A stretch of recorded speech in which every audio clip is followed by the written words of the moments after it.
Puncak HBA ke-63 Tim Tangkap Buron Bidang Intelijen Kejaksaan Tinggi Sumsel beri kado spesial untuk Korps Adiaksa dengan meringkus terpidana kasus laka lantas yang kabur selama 4 tahun atas nama Ade Kurniawan.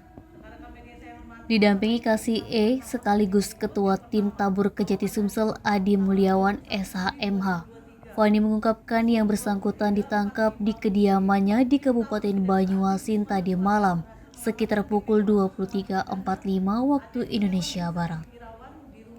Diterangkan Fani, Ade Kurniawan dalam perjalanan kasusnya tidak dilakukan penahanan, dijerat dengan tindak pidana laka lantas terbukti melanggar pasal 310 dengan vonis pidana 11 bulan penjara.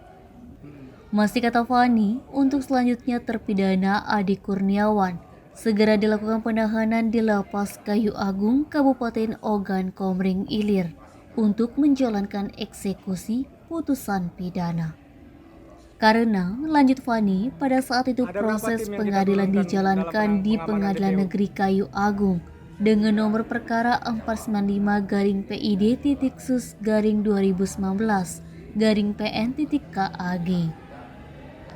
Hingga pertengahan tahun 2023 ini, Tim Tabur Bidang Intelijen Kejati Sumsel telah berhasil menangkap DPO sebanyak 10 orang.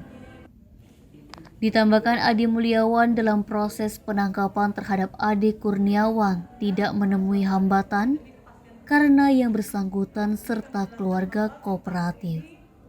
Dirinya mengucapkan turut berterima kasih atas kerjasama semua pihak yang turut membantu dalam proses penangkapan DPO atas nama Ade Kurniawan. Sementara itu, Ade Kurniawan diwawancarai awak media mengatakan, saat itu kronologis kejadian kecelakaan dirinya menabrak seseorang di daerah Payakabung. Korban luka-luka hingga dilarikan ke rumah sakit, namun pihak korban melaporkan kejadian tersebut ke pihak kepolisian. Selama pelarian, lanjut Ade Kurniawan, dirinya tidak kemana-mana dan masih bekerja seperti biasa, yakni sebagai sopir truk. Fadli, Sumek.co melaporkan.